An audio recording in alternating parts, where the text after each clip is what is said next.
Vous écoutez RIP FM 88.7. En tant que média, la RIP FM remplit principalement toutes ses fonctions, à savoir informer et divertir.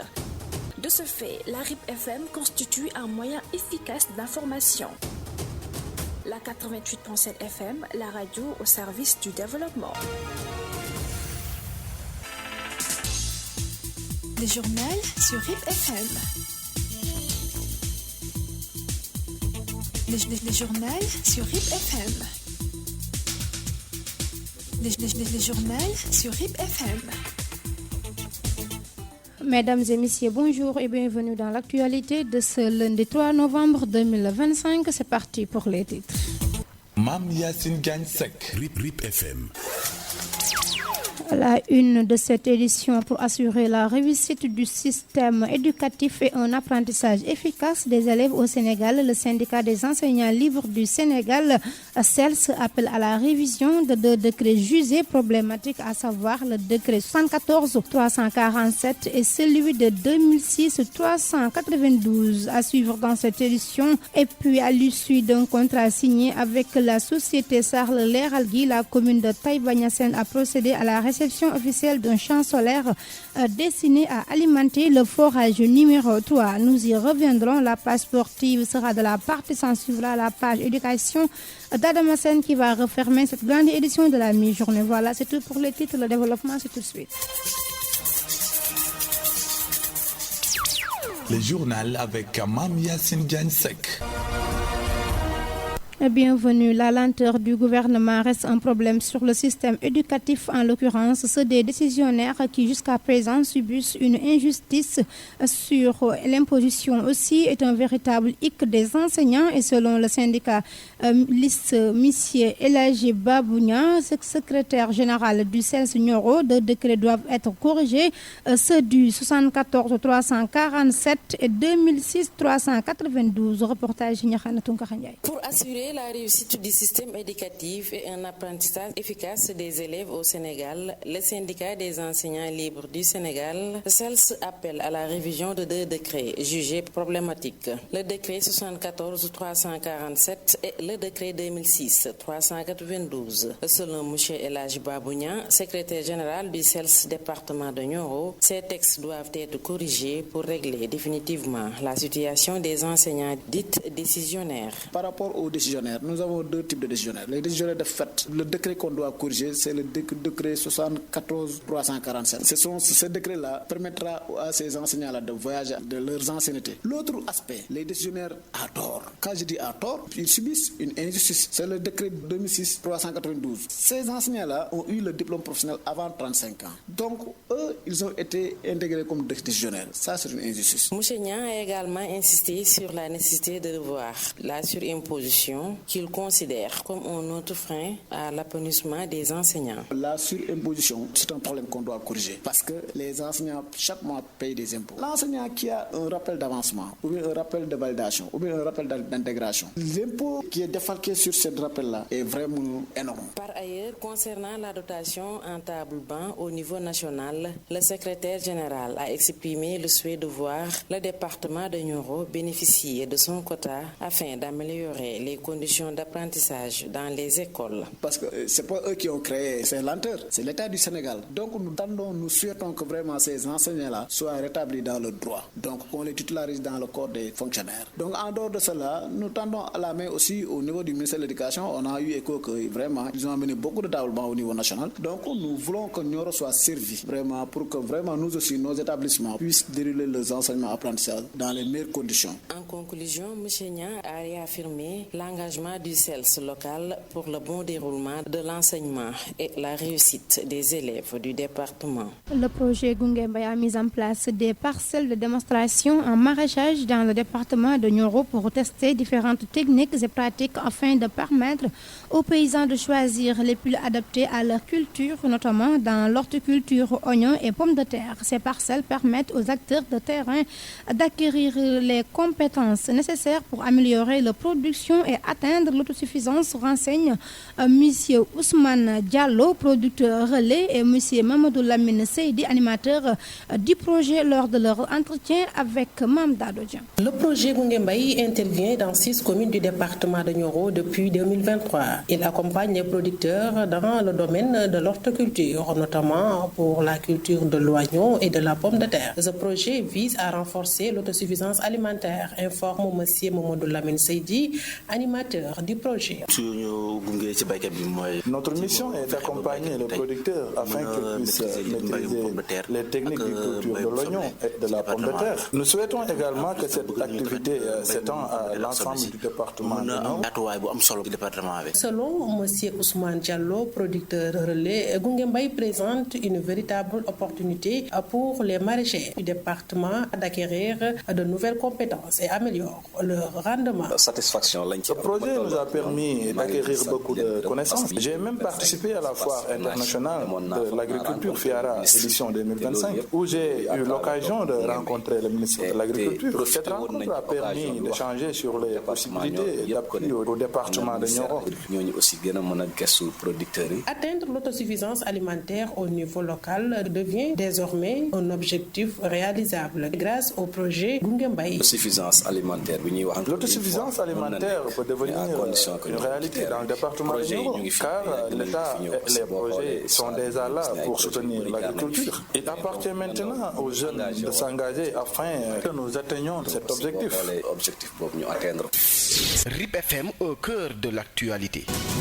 Vous suivez toujours le journal sur la 88.7 adduction d'eau à Taïba-Niassène. L'Asifor a inauguré un champ solaire dédié au forage numéro 3 situé sur la route de Kër Aliou Pathé. La réception a eu lieu en présence du chef de service régional de l'hydraulique qui a salué la qualité et la pertinence du dispositif. Ce projet constitue une solution pour pallier aux nombreuses coupures d'électricité dans le département pour un coût total de 13 millions. Les détails dans ce reportage. RIP FM. À l'issue d'un contrat signé avec la société Sarler Algui, la commune de Taïba-Niassène a procédé ce jeudi à la réception officielle d'un champ solaire destiné à alimenter le forage numéro 3. La cérémonie s'est déroulée en présence du chef régional de l'hydraulique de Kaolack. Selon M. Habib Niass, président Asifor Taïba-Niassène. ndajeem tey mi li ko waraloon mooy dañu signé woon benn contrat ak benn entreprise bu tudd Sarle Leral. Cette rencontre s'inscrit dans le cadre d'un contrat signé avec la société Sarle Leral pour l'installation d'un champ solaire au niveau du 3e forage. Nous procédons ainsi à la réception en présence du directeur de l'hydraulique de Kaolack.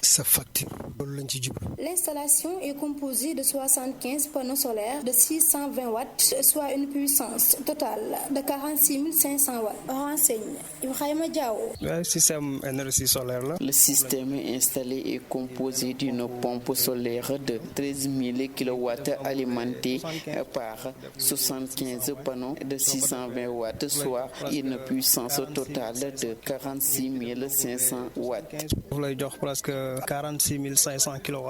À présent, à la cérémonie, M. Oumar Dem, directeur régional de l'hydraulique de Kaolack, a souligné que cette initiative vise à réduire les coûts de la facture d'électricité et à rendre le système d'approvisionnement en eau plus économique et durable.